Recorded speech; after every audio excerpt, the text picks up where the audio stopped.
Your thumb moves before your brain catches up. A feed refreshes itself, and somewhere in the scroll, 20 minutes disappear. You didn't plan to be here this long. Then a card appears with a red countdown clock. Only 2 left. You buy it anyway. Later, you try to explain what happened. Maybe you tell yourself you were bored. Maybe you blame low willpower. Maybe you just shrug and move on. But the real answer is far stranger than any of that.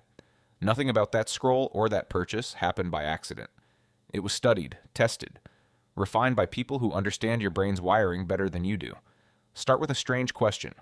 Why is a slot machine so hard to walk away from? In the 1930s, psychologist B.F. Skinner ran experiments on pigeons that would quietly shape the next century of consumer design. He noticed something odd. Pigeons rewarded every single time they pecked. A disc grew bored quickly. But pigeons rewarded unpredictably, sometimes yes, sometimes nothing, kept pecking far longer, far more compulsively than the pigeons on a predictable schedule ever did. He called it variable ratio reinforcement. You already know it by a simpler name. A slot machine. Does that sound familiar at all?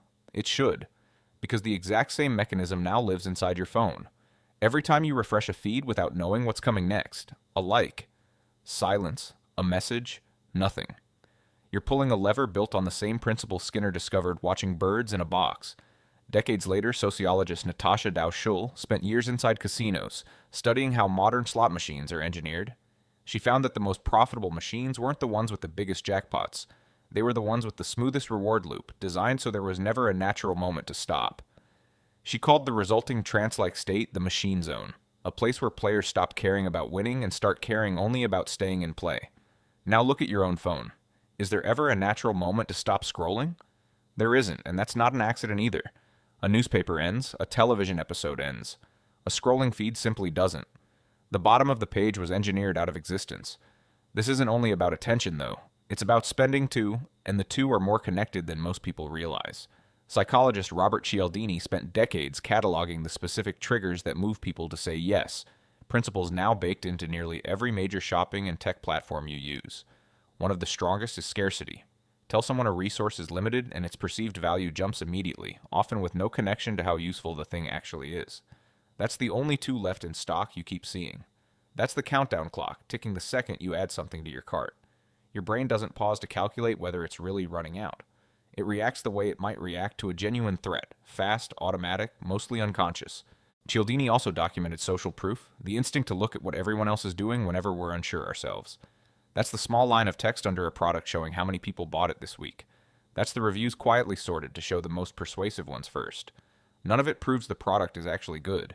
It only tells your brain that other people already decided, so you don't have to think as hard. Here's the counterintuitive part. Almost none of the people building this see themselves as manipulators. Most see themselves as optimizers. There's an entire discipline built around testing tiny variations, a button color, a headline, a checkout flow, then measuring which version keeps people engaged or spending a little longer. It's called a /B testing, and in a narrow sense, it really is science. But the thing being optimized is rarely your well-being. It's usually time on platform, or conversion rate, a polite phrase for how often hesitation turns into a purchase. Nobody sits in a room plotting to ruin your evening.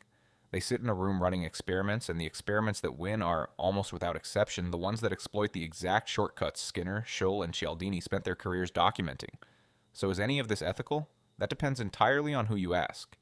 Behavioral economists themselves disagree. Some argue that using psychology to nudge people toward genuinely useful choices, automatic retirement savings, for example, is a responsible use of the same tools. Others argue that once a company's revenue depends on you being unable to stop scrolling or unable to stop spending, the incentive to protect your well-being quietly disappears. What's undeniable is this. Your brain evolved in a world with no infinite scroll, no algorithmically tuned notifications, no checkout page engineered by teams who've already tested thousands of tiny variations against millions of people just like you. You're bringing ancient hardware into an environment specifically built to exploit its blind spots. That's not a personal flaw. That's a mismatch between your biology and your surroundings, and mismatches like that can be understood, even if they can't be fully undone. So what do you actually do with all of this? Start by putting back the stopping cues that were quietly removed. A timer before you open certain apps, a closed tab instead of a saved one. A single rule, like sleeping on any purchase past a certain amount before that countdown clock convinces you otherwise. Notice scarcity claims for what they usually are, a psychological trigger dressed up as a factual inventory report. Ask yourself whether the urgency is real or manufactured. 9 times out of 10, it's manufactured. And notice the scroll itself, not with guilt, but with curiosity.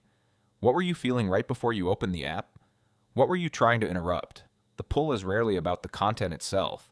It's about the reward loop hiding underneath it, the same loop Skinner found in a box of pigeons, refined for nearly a century, now sitting quietly in your pocket.